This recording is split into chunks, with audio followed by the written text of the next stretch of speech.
ఈ 21 నరకాల శిక్షలు ఏవీ లేకుండా ఉండాలి అంటే మన మనస్సు పవిత్రంగా ఉండాలి, వ్యసనాల పాలు కాకుండా ఉండాలి, అన్యాయాలు చేయకుండా ఉండాలంటే సుగమం భగవన్నామ నమ శివాయ నమ శివాయ నమ శివాయ నమో నారాయణాయ నమో నారాయణాయ నమో నారాయణాయ శ్రీమాత్రే నమః శ్రీమాత్రే నమః శ్రీమాత్రే నమః.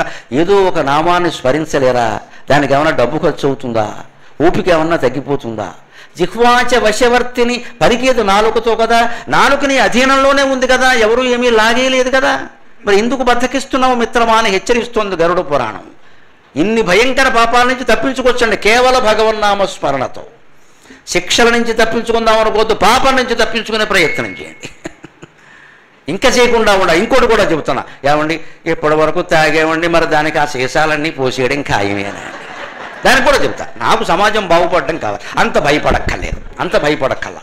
వ్యాసుడు భారతంలో వనపర్వంలో చెబుతాడు, ఏ పాపమైనా సరే పోవాలంటే నకురియాం పునరితి నకురియాం పునరితి, ఇది మళ్ళీ చేయను, ఇది మళ్ళీ చేయను అని మీ ఇంట్లో పూజా మందిరం దగ్గరే అమ్మవారి విగ్రహం, విష్ణుమూర్తి విగ్రహం ఏదున్నా ఆయన పాదాల మీద ప్రమాణం చేసి ఈ రోజు నుంచి ఆ వ్యసనం మానేయండి, పాత పాపాలు కూడా అనుభవించక్కర్లేదు.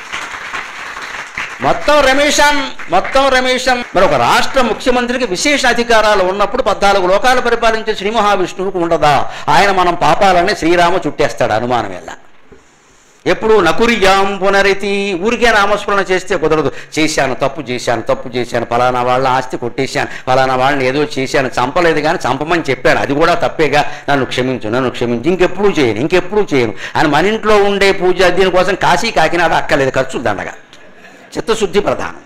ఆ ఇంట్లో ఉండే పూజా విగ్రహం పాదాల మీదే చెయ్యి పెట్టి నమస్కారం చేసి తప్పు చేశాను, నేను ఇంకే చేయను, నకురియాం పునరితి. వ్యాసుడు స్పష్టంగా చెబుతాడు అరణ్య పర్వంలో, నేను మళ్ళీ చేయనంటే మహాపాపాలు సైతం ప్రక్షాళన అయిపోయే అవకాశం ఉందండి. దయచేసి అలా చేసుకుందాం, జీవితాన్ని ప్రక్షాళన చేసుకుని హాయిగా ఉందాం. ఇక్కడ పాత వాటికి భయపడక్కర్లేదు, కొత్త వాటికి భయపడకాలి. మన రక్షించడానికి 3 నామాలు ఉన్నాయి, నమ శివాయ, నమో నారాయణాయ, శ్రీమాత్రే నమః.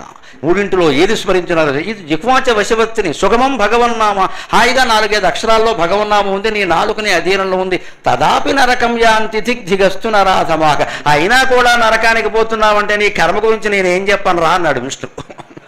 సులభమైన ఉపాయం ఉండి కూడా చెప్పినా చెయ్యట్లేదు అంటే ఏం చెప్పాలి నీ గురించి? అందుకని మనం ఈ ప్రవచనం ద్వారా మళ్ళీ రేపు 6 గంటలకు మనం ఇక్కడ కలిసే వరకు చేయవలసిన ప్రతిజ్ఞ ఏంటంటే, జరిగినవేవో జరిగాయి, అవి నేను చేసినవి కాదు, భగవంతుడు లీలగా జరిగాయి, ఇక మాత్రం చెయ్యను, పుణ్యమే చేస్తాను, పాపం చెయ్యను అని ఒక ప్రమాణం చేసుకుని ఉంటే చాలండి, అంతకంటే ఏమంటారు.